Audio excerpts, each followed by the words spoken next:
Bem-vindos a mais uma análise aqui no nosso espaço. Hoje a gente vai fundo numa questão chave. Como a gente tira as metas importantes do papel, sabe? Como transforma em ação de verdade, no dia a dia. Pois é, um desafio enorme, né? E parece que a resposta passa muito pela disciplina 2, lá das 4 disciplinas da execução. Exato. Na nossa última conversa, a gente focou na disciplina 1, que era sobre definir a meta crucialmente importante, a MCI, o famoso Q. Isso, aquele objetivo único que se a gente atingir, uau, faz toda a diferença. O grande alvo. Só que ter o alvo, né? Não adianta nada se a gente não souber como atirar. Ou melhor, quais passos dar para chegar lá. E é aí que entra a disciplina 2, agir nas medidas de direção. É o como, né? Se a MCI é o topo da montanha, bom, quais são as pegadas na trilha? Quais são os marcos que a gente precisa passar? Porque o que a gente vê muito por aí é isso. Define-se uma meta super importante, mas a segunda-feira chega e a rotina continua igualzinha. A equipe faz as mesmas coisas. Exato. Parece que falta essa conexão, sabe? Entre o desejo lá da MCI e a ação concreta, a tarefa diária. E a disciplina 2 vem justamente para ser essa ponte. E para guiar nossa conversa hoje, a gente está se baseando nos trechos bem interessantes do material Aula 2 Medidas de Direção.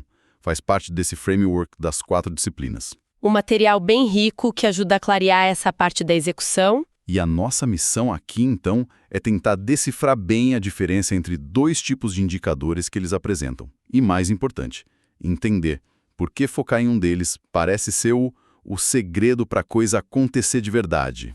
Vamos lá? Vamos sim, é um ponto fundamental. Bom, o material já começa botando o dedo na ferida, né? Diferenciando essas 2 formas de medir, medidas de resultado e medidas de direção. Parece simples, mas qual é a diferença crucial entre elas? É crucial mesmo. Vamos começar pelas medidas de resultado. Elas também são chamadas de lag measures. Lag, né? Já dá a ideia de algo atrasado. Atrasado como? Elas medem o que já aconteceu, o resultado final, o efeito das ações que a gente tomou lá atrás. Ah, tipo o placar do jogo depois que o juiz apitou o final. Exatamente essa analogia. O placar te diz quem ganhou, quem perdeu, qual foi o resultado. Mas só depois que tudo acabou, você não influencia mais aquele placar. Entendi. As medidas de resultado são assim. Elas mostram o passado. Geralmente são aquelas grandes metas do negócio, sabe? Faturamento do trimestre, lucro anual, participação de mercado. Aquelas que vão para o relatório da diretoria? Isso. São super importantes para a gente saber se chegou aonde queria. Mas tem um porém. São difíceis de influenciar diretamente ali no dia a dia. Elas são uma consequência de um monte de coisa que a equipe fez ou deixou de fazer. Faz sentido. E no contexto da indústria têxtil, que o material usa bastante, como seriam essas lag measures? Ótimos exemplos lá.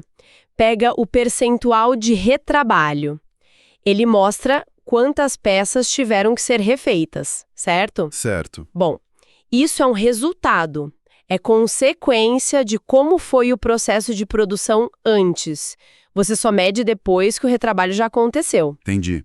Já era. Outro, a produtividade média do mês. Quantas peças foram feitas em média? De novo, olhando para trás. Um dado histórico. Ok. Ou então, percentual de entregas no prazo. Mostra como a gente performou em relação ao cliente no período passado. Depende de toda a cadeia ter funcionado direitinho. E claro, faturamento do mês, o número final consolidado, resultado de vendas, produção, tudo junto, olhando para o retrovisor. Tá claro. Elas mostram onde a gente chegou. Mas qual o problema de focar só nelas, então? Parece que é o que a maioria faz. Aí que está o ponto crítico. O problema é que elas chegam tarde demais para guiar a ação corretiva. Quando o relatório de retrabalho mostra um pico, por exemplo, o problema já ocorreu. O tecido já foi cortado errado, a costura já saiu torta. O estrago tá feito. Exato. Serve para aprender para a próxima vez, com certeza, mas não te ajuda a evitar o problema enquanto ele está se formando. Você fica sempre reagindo ao passado. Entendi. Então, as medidas de resultado são o retrovisor do carro. essencial para saber de onde viemos, mas se você dirigir olhando só para ele, Você vai bater no primeiro poste. perfeito. E aí que entram as medidas de direção, as lead measures. Elas são o para-brisa. Ah, boa. Gostei disso. O para-brisa. Quer dizer que elas olham para frente. Exatamente. As leads são o oposto complementar das lags. Elas não medem o resultado final, o efeito. Elas medem as ações, os comportamentos-chave que a gente acredita, com base em hipótese ou dados, que vão causar o resultado desejado. Então elas medem a causa, não a consequência. Isso, são indicadores proativos, focados no agora, no que a equipe está fazendo hoje e esta semana, para garantir que a meta lá na frente, a lag, a MCI, seja atingida. É nelas que a gente deveria concentrar a energia diária. Interessante. E quais as características dessas leads? O que faz uma medida ser uma boa lead? O material destaca algumas coisas essenciais. Primeiro, elas precisam ser previsíveis. Previsíveis, como assim? Tem que haver uma forte crença, ou melhor ainda, alguma evidência de que se a gente melhorar essa medida de direção, o resultado lá na frente, a lag, vai melhorar também. Tem que ter uma relação de causa e efeito, sabe? Se eu fizer mais disso, provavelmente vou ter menos daquilo. Ok, faz sentido. Tem que ter uma lógica por trás. De fundamental, elas têm que ser influenciáveis. A equipe que vai medir e agir sobre a lead precisa sentir que tem controle direto sobre ela. O volante tem que estar na mão deles. Ah, isso é importante. Não pode depender de outro departamento liberar alguma coisa, ou do dólar subir. Exato. Se não for influenciável pela equipe, gera frustração. A pessoa se mata para fazer algo e o indicador não mexe porque depende de terceiros. Aí não funciona. Certo. Previsível e influenciável. Que mais? Elas geralmente são frequentes, medidas diárias ou, mais comumente, semanais. Para quê? Para dar um feedback rápido. A equipe age, mede, vê o resultado da ação, ajusta. Ciclo curto. Não dá para esperar o fim do mês para saber se a ação está funcionando. Cria um ritmo, né? Justamente. Isso leva à última característica. Elas criam ritmo e engajamento. Focar nessas ações semanais estabelece uma cadência, um hábito. E como a equipe vê o resultado da própria ação ali na hora ou na semana seguinte, isso engaja muito mais. Entendi. Vamos voltar para os exemplos têxteis para ver se conecta. Como seria uma lead para aquele lag do retrabalho? Boa. Se o lag é % de retrabalho, uma lead poderia ser, sei lá, o número de peças inspecionadas na etapa crítica X por hora, ou % de checklists de pré-costura preenchidos corretamente. Ah, porque inspecionar mais ou preencher o checklist são ações. Que a equipe controla diretamente, influenciável, e que a gente acredita que vão reduzir o erro lá na frente, previsível. Legal. E para aumentar a produtividade? Talvez uma lead fosse horas de máquina parada por falta de material reduzidas para X por dia. Ou número de sugestões de melhoria rápida implementadas pela equipe no turno. Ações que destravam gargalos. Ok. E para melhorar a entrega no prazo? Lag. Poderia ser algo como % de ordens de produção liberadas para o setor seguinte dentro do prazo interno estabelecido. Focar em não atrasar o bastão, né? Manter o fluxo rodando. Nossa, fica bem mais claro assim. A lead é a alavanca que a gente puxa hoje. Esperando que o resultado, lag, se mova amanhã. É focar na jogada, não só no placar. A analogia do carro que você mencionou antes com o velocímetro e o odômetro ajuda muito a fixar isso, né? Ajuda demais. Pensa bem, você está dirigindo. O velocímetro te mostra a velocidade agora. Isso é uma lead. Você pode pisar no acelerador ou no freio e ver o ponteiro mexer na hora. Ação e medição quase juntas. Influenciável, né? Totalmente. E eu controlo o pedal. Agora, o odômetro, que marca os quilômetros rodados, isso é uma lag. Ele registra o que já aconteceu, o resultado da viagem até ali. Você não mexe no odômetro diretamente. Ele é consequência de quanto tempo você andou e a que velocidade. Entendi. Se a minha meta é chegar mais rápido, MCI, eu tenho que agir no velocímetro, lead, Não ficar olhando para o odômetro, lag. Exatamente. A lógica no trabalho é a mesma. Ajustamos as ações leads para impactar os resultados lags. Parece óbvio falando assim, mas na prática a gente vê tanta gestão focada só no lag, né? Cobrando o resultado passado, o faturamento que não veio, o lucro que caiu. Por que essa mudança para focar nas leads é tão poderosa? O que ela realmente muda? Muda muita coisa. É quase uma mudança de filosofia de gestão, sabe? Os benefícios são vários. Primeiro, e talvez o mais óbvio, você ganha antecipação. Como assim? As leads funcionam como um radar meteorológico. Se a equipe está consistentemente batendo as metas das leads, fazendo as ações certas, a chance do resultado final, o lag, ser bom é alta. Agora, se as leads começam a cair, sinal amarelo. Você detecta o risco antes do problema estourar no fim do mês. Dá tempo de corrigir a rota. Ah, legal. Um sistema de alerta precoce. Exato. Segundo, cria foco e disciplina. No mundo cheio de distrações e tarefas urgentes, as leads ajudam a equipe a concentrar a energia naquelas poucas ações que realmente vão mover o ponteiro da MCI. E o acompanhamento semanal cria um ritmo, uma cadência de execução. Tira a dispersão. Justamente. Terceiro, reduz a reatividade. Sabe aquela gestão bombeiro que vive apagando incêndio? Focar nas leads ajuda a ser mais proativo. Você trabalha nas causas, não só nas consequências. Menos estresse, imagina. Provavelmente. E por último, mas talvez o mais impactante, aumenta o engajamento e a responsabilidade da equipe. Por quê? Porque a equipe está medindo e agindo sobre algo que ela controla, a lead. Eles veem o impacto direto do esforço deles naquele indicador semanal. Isso dá uma sensação de autonomia, de eu faço a diferença. É muito diferente de só ser cobrado por um número final, lag, que parece distante e fora do controle direto. Entendi. A pessoa vê o resultado do próprio trabalho mais de perto. Exato. A conexão com a MCI fica super clara. A MCI, reduzir desperdício de tecido de 10% para 5%, é o destino final no GPS. Ok. As lead measures, aumentar para 95% os encaixes de moldes revisados, fazer 2 treinamentos de corte por mês, são as ruas e avenidas que você escolhe pegar no mapa. As ações-chave. O caminho. E a lag measure, o porcento de desperdício medido no fim do mês, é a confirmação de que você chegou ao destino. Fez o check-in. Isso. Tem até uma frase do Han Charan que o material cita que diz algo como: execução não é só estratégia, é criar um ritmo nas ações certas. As leads são a ferramenta perfeita para criar esse ritmo comportamental. Muito bom. Mas aí vem a pergunta de R$1 milhão, né? Como escolher as leads certas? Porque se a gente escolher a ação errada para medir, pode remar e morrer na praia, certo? Esse é o ponto nevrálgico.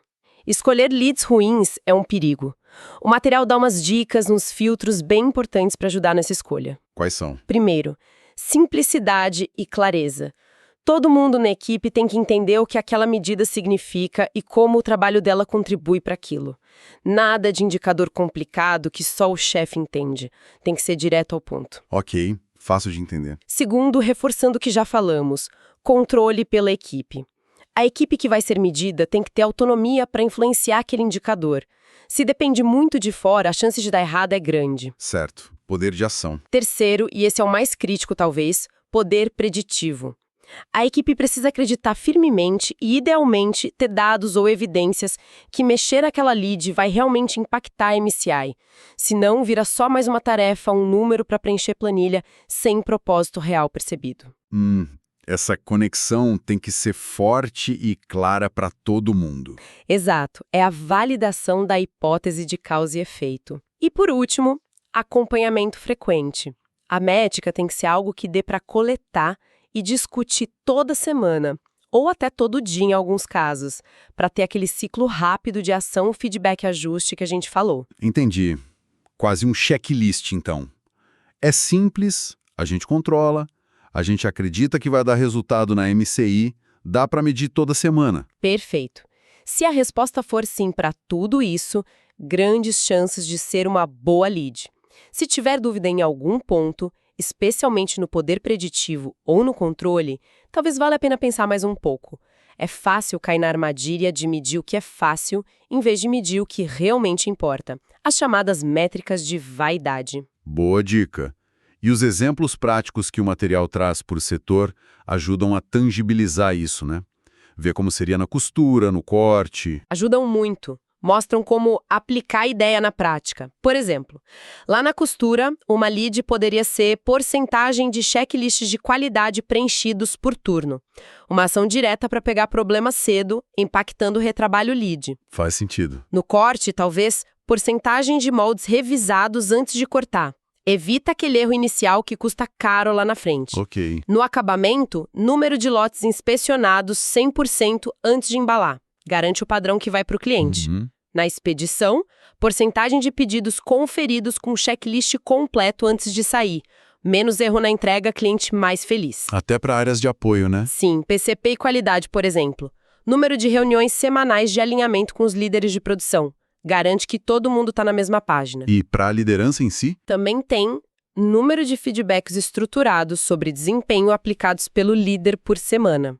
Uma ação direta do líder que comprovadamente ajuda a melhorar a performance da equipe que vai impactar alguma lag. Nossa, são exemplos bem concretos mesmo.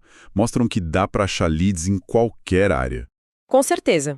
O ponto comum são ações específicas, controláveis pela equipe da área e com uma ligação lógica forte com um resultado maior, lag CI. Fica bem claro por que de focar nas leads. Mas só para martelar o prego. Porque focar só nas lags, como muita gente ainda faz, é uma receita para não executar bem. Quais são as grandes limitações delas? Resumindo o que a gente já pincelou. Primeiro, chegam tarde demais. São históricas reativas. Olham para trás. O retrovisor. Exato. Segundo, a equipe não as controla diretamente. Faturamento, lucro, dependem de tanta coisa que a equipe da ponta se sente meio impotente para mudar aquele número sozinha. Verdade. Terceiro, elas não orientam a ação diária. Saber que a produtividade caiu não diz para Maria o que ela tem que fazer diferente na máquina dela amanhã de manhã. Falta o como. Gera dúvida, né? E quarto, isso tudo leva à frustração e desengajamento. A equipe sente que se esforça, mas não vê o ponteiro mexer nos indicadores que a chefia cobra, os lags, ou não entende a conexão. E para o líder? Para o líder, focar só em lag torna a gestão reativa. Ele vira um cobrador de número passado, um apagador de incêndio. Em vez de direcionar e facilitar as ações futuras, as leads, ele fica preso no passado. Faz todo sentido. A disciplina 2 vem para quebrar esse ciclo. Exatamente. Para tirar as equipes dessa armadilha do lag, aquela tabela final do material que compara as duas é um ótimo resumo mental. Lag, foco no resultado, tempo passado, controle baixo da equipe, papel, avaliar, acompanhar. Ok. Lead, foco na ação que gera o resultado, tempo presente e futuro, controle alto da equipe, papel, agir, influenciar, executado. Perfeito. Então, para a gente ir amarrando aqui, a grande lição dessa disciplina 2 parece ser que a execução de verdade, aquela que tira a meta do papel, não acontece por acaso. De jeito nenhum. E não depende só de ter a meta certa ou de ficar olhando o placar final. Lag. O poder está em outro lugar. Para identificar e agir de forma consistente, quase obsessiva, naquelas poucas alavancas certas, as medidas de direção, as leads. É mudar o comportamento diário, né? Mas de forma inteligente e focada. Exato. Aquela ideia do Rancharan sobre criar ritmo e constância nas ações certas. As leads são a ferramenta para isso. Elas tornam a execução visível, gerenciável. E pelo que você falou, muito mais motivadora para a equipe também, transforma a intenção em resultado concreto. Precisamente. E sabe, isso tudo deixa a gente com uma reflexão final interessante. Qual seria? Imagina uma equipe que realmente consegue identificar e se comprometer com uma ou duas dessas leads poderosas. Sabe? Aquelas que são mesmo influenciáveis por eles, que eles acreditam que vão dar resultado e que eles acompanham toda semana no quadro. Sim. Como será que isso muda a dinâmica do dia a dia? Não só o resultado final, mas a própria forma de trabalhar. A autonomia para resolver os problemas que travam a lead, a colaboração entre eles, a clareza do que é esperado, até a satisfação de ver o próprio esforço mexendo um ponteiro importante toda semana. Nossa, é uma perspectiva diferente mesmo. Foca no processo e no controle, não só na pressão pelo resultado final. Pois é, fica a pergunta no ar. E qual seria aquela pequena ação, aquela primeira lead que poderia começar a ser medida já na semana que vem para dar um empurrão naquela meta mais crítica que está aí parada? Excelente provocação para a gente terminar, uma reflexão valiosa para todo mundo levar dessa nossa conversa. Muito obrigado por compartilhar essa análise tão clara sobre as medidas de direção. Eu que agradeço a oportunidade, é um tema que realmente pode fazer a diferença. Com certeza. E obrigado a você que nos acompanhou. Esperamos que essa exploração sobre como agir nas medidas certas ajude a transformar suas metas em realidade. Até a próxima análise.